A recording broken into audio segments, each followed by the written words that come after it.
Loisirs Tout, c'est votre magazine vidéo web proposé par Ozone.tv. On vous dit tout sur l'eau, ou comment la préserver et mieux la consommer. Aujourd'hui, nous allons nous intéresser aux bienfaits de la biodiversité. On les appelle les services rendus par la biodiversité. Les aliments que vous mangez, l'air que vous respirez, l'eau que vous buvez sont des services fournis par la biodiversité. Par exemple, nous verrons tout à l'heure comment la restauration des zones humides dans le bassin de la Loire a permis de maîtriser le risque de crue. Enfin, nous irons jusque dans la forêt amazonienne observer les plantes médicinales qui rendent un précieux service à la santé humaine. La biodiversité est essentielle pour lutter contre la pollution de l'eau. Maintenant, nous en avons la preuve scientifique grâce à une étude de la revue Nature. Brad Cardinal de l'Université du Michigan a installé 150 modèles miniatures de cours d'eau et y a introduit jusqu'à 8 variétés d'algues différentes. Ensuite, il a ajouté des nitrates, ces polluants qu'on retrouve dans les fertilisants chimiques. Le résultat ? Eh bien, le mélange des 8 algues a permis d'enlever le nitrate des cours d'eau 4,5 fois plus vite en moyenne que lorsqu'une seule algue était introduite. Comme quoi, en termes de biodiversité, l'union fait la force.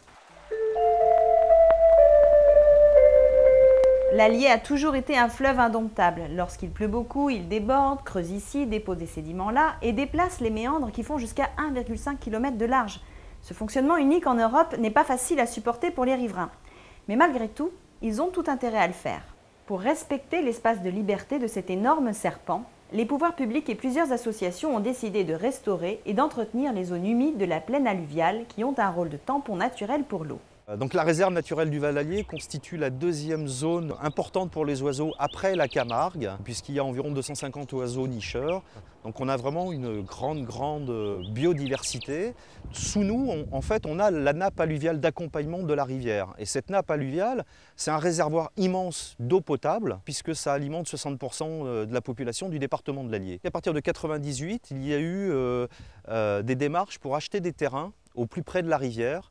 L'objectif étant de permettre à la rivière de pouvoir capturer en érodant ces terrains, de se recharger en sédiments. Parmi ces alluvions, il y a des limons donc, qui sont riches en matière nutritive et qui vont donner aussi par endroits des prairies qui permettent aux agriculteurs locaux de bénéficier de pâture pour leurs bêtes. L'Allier comme la Loire sont des cours d'eau à forte crue.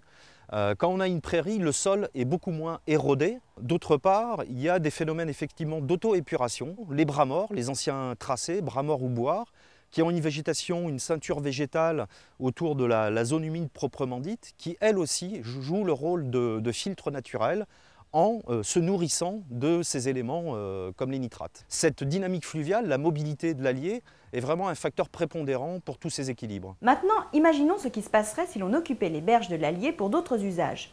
Lors d'une grande crue, les habitations seraient inondées, causant des dégâts économiques et des pertes humaines. Les oiseaux et les poissons migrateurs nicheraient ailleurs. Adieu les touristes. De plus, sans les végétaux qui filtrent les polluants, la qualité de l'eau en pâtirait cruellement.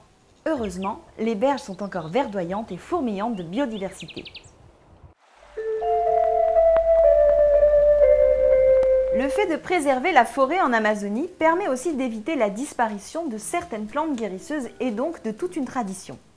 Écoutons Wilfredo Macchiavello, qui est le guérisseur de Santa Rosa, un hameau isolé de la forêt péruvienne à 3 heures de bateau du premier hôpital.